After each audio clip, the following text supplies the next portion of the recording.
நான் ஒருபோதும் தமிழ்நாட்டை தலைகுனிய விட மாட்டேன். இவை வெறும் வார்த்தைகள் அல்ல, ஒவ்வொரு தமிழர்களின் உறுதிமொழி. தமிழ்நாட்டின் உரிமைகளையும் அதன் மண், மொழி, மானத்தையும் காக்க தமிழர்களாகிய நாம் நம் நெஞ்சில் நிறுத்திக் கொள்ள வேண்டிய உறுதிமொழி.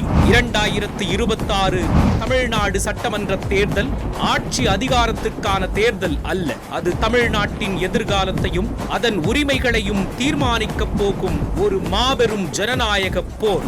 ஒன்றிய அரசின் தொடர் அத்துமீறல்கள் நம் மாநிலத்தின் சுயமரியாதையை கேள்விக்குறியாக்கும் நிலையில் ஓரணியில் தமிழ்நாடு முன்னெடுப்பு ஒவ்வொரு தமிழனின் உரிமைக்கான குரலாக ஒலித்து ஒரு பெரும் மக்கள் இயக்கமாக உருவெடுத்துள்ளது. தமிழ்நாடு மீது கொடுக்கப்பட்டிருக்கும் பொருளாதார போரை எதிர்கொள்ள நெஞ்சுரம் உள்ள அரசியல் சக்தி தேவை. அதை உருவாக்கத்தான் ஓரணியில் தமிழ்நாடு என்கிற பரப்பு உரையை ஒரு இயக்கமாகவே தொடங்கி நடத்த இருக்கிறோம்.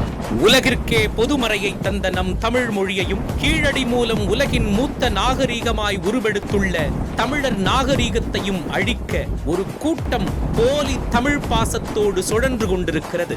வரி பகிர்வு, கல்வி நிதியில் புறக்கணிப்பு, ஹிந்தி திணிப்பு, புதிய கல்விக் கொள்கை, மீனவர்கள் பிரச்சனை, நீட் தேர்வு என தமிழ்நாடு தொடர்ந்து வஞ்சிக்கப்பட்டு வருகிறது. இந்த அநீதிகளுக்கு எதிராக முதலமைச்சர் மு.க. ஸ்டாலினின் குரல் தொடர்ந்து ஓங்கி ஒலித்துக் கொண்டிருக்கிறது. ஆளுங்கட்சியாக இருந்தாலும் எதிர்கட்சியாக இருந்தாலும் சட்டமன்றம், நாடாளுமன்ற, மக்கள் மன்றம் என்னைக்கு மக்களுக்கான குரலா ஒழிப்போம். வெள்ளம் என இயற்கை பேரிடர்களால் பாதிக்கப்பட்டாலும் தமிழ்நாட்டுக்கான நிதி வருவதில்லை.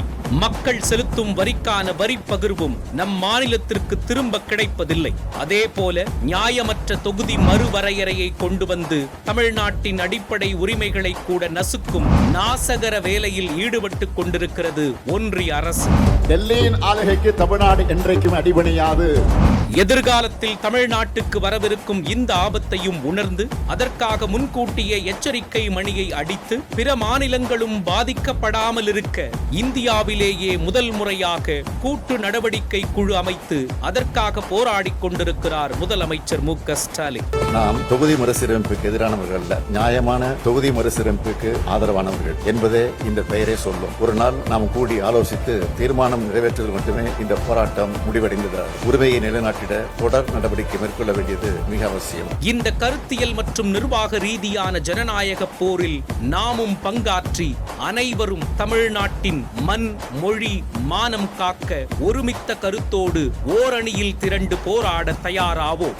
ஏற்கனவே 1 கோடிக்கும் மேலான குடும்பங்கள் இணைந்துள்ள இந்த ஓரணியில் தமிழ்நாடு இயக்கத்தில் மாநிலத்தின் மொத்த குடும்பங்களும் இணைந்து தமிழ்நாட்டின் தமிழர்களின் உணர்வுகளை எண்ணிக்கையில் இல்லாமல் எழுச்சியில் உலகறியச் செய்வோம். பாசிசத்தின் முகமாக இருக்கும் பாஜகவின் ஆதிக்கத்தை எதிர்த்து டெல்லியின் அதிகாரத்திற்கு அடிபணியாமல் தமிழ்நாட்டிற்காக உரிமை குரல் கொடுக்க தைரியம் கொண்ட ஒரே தலைவர் மு.க. ஸ்டாலின். தொடர்ந்து மக்களுக்காக களத்தில் நிற்கக்கூடிய அவருடைய கரங்களை வலுப்படுத்துவது ஒவ்வொரு தமிழ்நாட்டு மக்களின் கடமை. மீண்டும் சொல்கிறேன், நான் ஒருபோதும் தமிழ்நாட்டை தலைகுனிய விட மாட்டேன். இந்த உறுதிமொழியுடன் நாம் ஓரணியில் தமிழ்நாடு என இணைந்து தமிழ்நாட்டின் நலனை காப்பேன். தமிழ்நாட்டை தலைகுனிய விட மாட்டேன். எந்த சாதாரண எங்களை ஆள முடியாது. இது தமிழ்நாடு.